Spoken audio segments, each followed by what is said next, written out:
interview 1. Patient was referred to me after the incident with Dr. Murphy. He appears to have suffered a breakdown of sorts. I believe it was brought about after the loss of his wife and child. As yet, the patient has been unable to speak. Continued observation shows little mental activity. It's as if the shock of what he saw triggered his mental collapse. There's someone in here! It's him. We found him. Break down the door! Note to self. As ever, it is difficult to continue my research under such conditions. Step away from Dr. Combs! Now! Get down on the ground! We found them. Someone get a medic. Oh, God, what's he done to him? Patient interview 6. Dr. Crane has been back in custody for 3 weeks. Regular sessions have been inconclusive. I am not sure he is actually insane. Good evening, Stephen. How are you tonight? I'm conducting the session, Jonathan. Of course. If that helps you cope, I wouldn't have it any other way. Let's talk about the events 3 weeks ago. What did you think you'd achieve? Dr. Murphy is still in therapy. I wanted to understand him. His personal demons, his fears. It's all quite fascinating, really. But you were a respected doctor. A brilliant mind. Now just another resident in Arkham. Can I have a drink? A strong one? This kind of question bores me. I'm afraid not. Interesting choice of words, Doctor. Tell me, what are you afraid of? Patient interview 9. Dr. Crane continues to evade questions. I believe he is quite sane, just evil. He takes no interest in the people he has hurt. His research appears to be the only motivating factor in his life. What is it about fear that drives your obsession?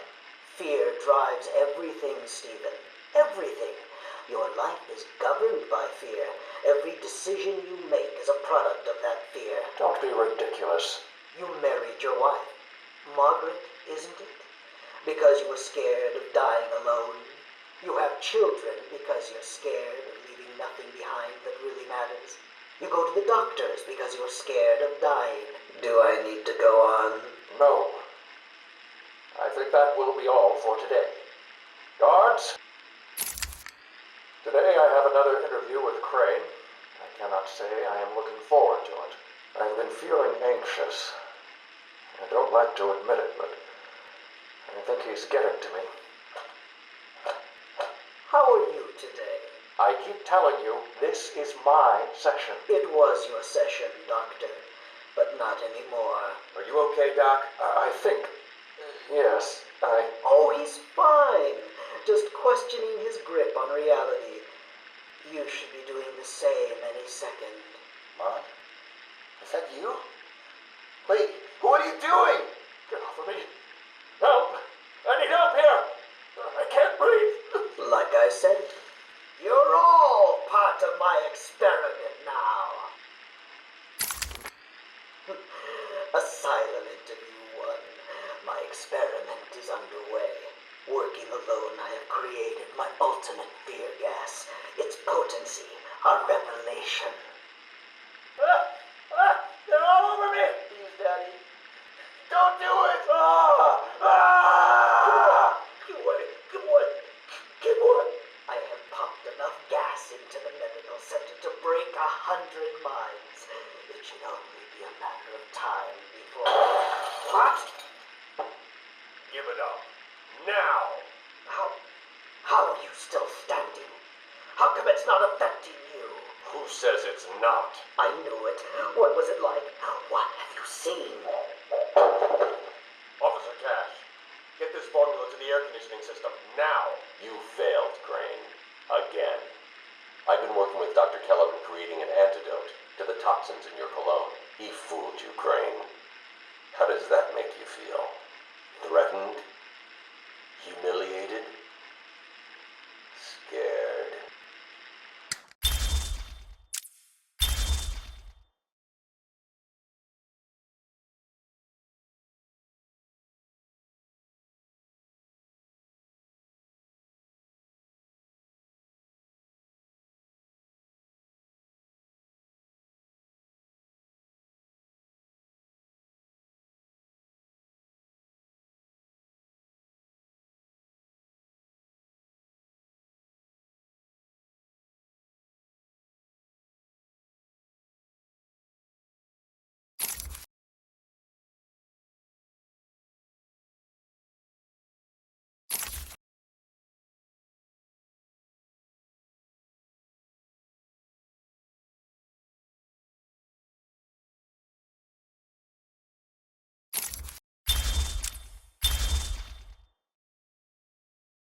I am the spirit of Amadeus Arkham. Through my actions, I have saved this cursed city, though my own curse is to forever remain in the shadows. My story is carved into the very soul of Arkham, and will only be revealed to those dedicated enough to discover it. My family's blood ran through the heart of Gotham. We were doctors, politicians, and teachers. We have been the organ cleaning the arterial filth from the city. We have been its servants, giving all to protect it. And still it has chosen to hurt us. As Gotham's veins slowly filled with pain and suffering, the effects were felt everywhere. My father fell first, infected by some foul disease. My mother lived on, but only in a dream. I returned to the family home to care for her, where she remained in her bed for as long as her body continued to breathe. Her tears kept me awake at night. My journey lasted little over a month. Visiting academics in both Metropolis and Keystone, I was exposed to a wealth of new ideas. I began my day returning home in good spirits, eager to see my wife and family. I ended it kneeling in their blood, broken fragments of my life, pouring through dripping red fingers. I returned to my work, but I could not shake the pictures from my mind. I should have been repulsed, but I was more eager than ever to find an explanation for why someone would do this.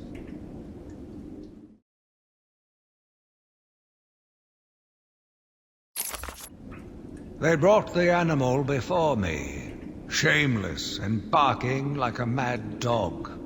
For what felt like days, I endured his boasts. He took pleasure recounting his actions, cataloguing his depraved crimes. What should have been revenge turned to pity. This poor dog needed my help. The island changed little over the years. Its reputation was in tatters, but I vowed to fix it. As the buildings were rebuilt, I saw the future. A bright, wonderful future. New brick, metal, and paint covered old wounds. Fresh blood was injected into the body. Bright new minds came, and all swore to uphold our promises. We all knew we were the ones to fix this city, and the city would thank us. My family's killer stood in front of me. Years of therapy have deemed him sane. I was proud to see him walk free. In exchange for his liberty, the state required only a signature. He talked about wanting to walk in a park, how he longed to feel fresh air on his face. And then he took my father's fountain pen and killed my secretary. As he was subdued, he screamed out, pleading for forgiveness, for pity. But I had none. I watched as guards beat him to a stain on the floor. Spring was a turning point, a new beginning, a glorious realization of my true destiny. My family's killer perished in an unfortunate accident. These animals cannot be cured. Like dogs, they only respond to discipline. And if that fails, then I was afraid that these accidents would have to continue. I took a walk around my island. I passed by the penitentiary and felt nauseous at the thought of the filth it contained. I looked out over the Gotham Bay. and in the distance I saw lights. No doubt boats bringing more filthy degenerates to my city. I swore again to protect her from this darkness. I argued with the latest group of young, eager doctors. They bored me with theories and ideas, proving that they had no theories on how to cure these animals. Only one shared my vision. I offered her the chance to explore her dreams. She accepted. We'll make a good team. The Gotham police dragged a new patient to the island. They said he was responsible for the disappearance of hundreds of the city's vagrants. As I looked at his disgusting body, all scales and teeth, my mind ran free, dreaming of delicious punishments to break this monster. Doctors gathered around, poking it, examining, but only I knew what would cure him, once and for all. The beast was too strong. His animal savagery nearly cost me my life. I took my frustrations out on a lone patient. His case notes suggested he was a paranoid schizophrenic. His pleas, as I beat him to death, suggested much more. His confessions were illuminating. My path was clear. Every day I found the patients more distracting. Their insane mutterings and constant twitching disgusted me. There was only one way to cure this evil.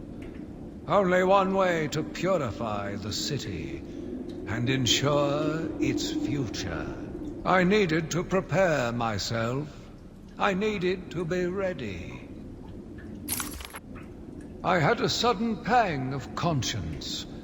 I sought counsel from my priest on the choices I had made. I asked him if it was a sin to kill in order to save a life. The holy man said all life was sacred, but a judgment would not be upon my soul if I acted to save another. I left the confessional with my soul uplifted, convinced more than ever I am doing a service not only to mankind, but to God as well. I watched in silence as he brought in the woman. Her skin now a venomous green. The wanton creature no longer looked like a human being, much less a woman. The Bible says, "Suffer not a witch to live." Yet he has once again delivered this female atrocity to our care. Once I have dealt with the monster, I think it will be time to see if green wood does, in fact, burn. Sitting in the darkness outside of his cell, I watched the crazed twitching, listened to the disgusting words that came from his mouth. How can I let a dirty animal like this live? He is the cancer I have sworn to protect the city from. Curse me for a fool! How could I not see it until now? The monster had a confederate. I hid in the darkness near his cell and saw with my own eyes one of the doctors whispering to him. She looked at him through the transparent barrier with tenderness, with dare I say, desire. My skin crawled with revulsion as she kissed the glass. Fighting the urge to dash the woman's head through the glass, I let her continue. The damnable clown might have shared secrets with her that would be useful once the mad dog has been executed. I'm sure the woman will reveal what she knows to me. If not willingly, then certainly under electronic persuasion. After that, a lobotomy, I think. Unfortunate for one so young. But her lust has put the reputation of Arkham at stake. Yes, a lobotomy. The very thing. There is no other way to ensure her silence in this regrettable matter. Yet again, I found myself watching him. No one can provide a cure. He laughs in the face of those who try. Amadeus would not have let him live. And neither should I. One last sip of cognac, and I was ready. He watched as I entered the cell. He smiled as I showed him the knife. I told him how I will use it, how I will cleanse this city. And then, terror. I was paralyzed. I struggled.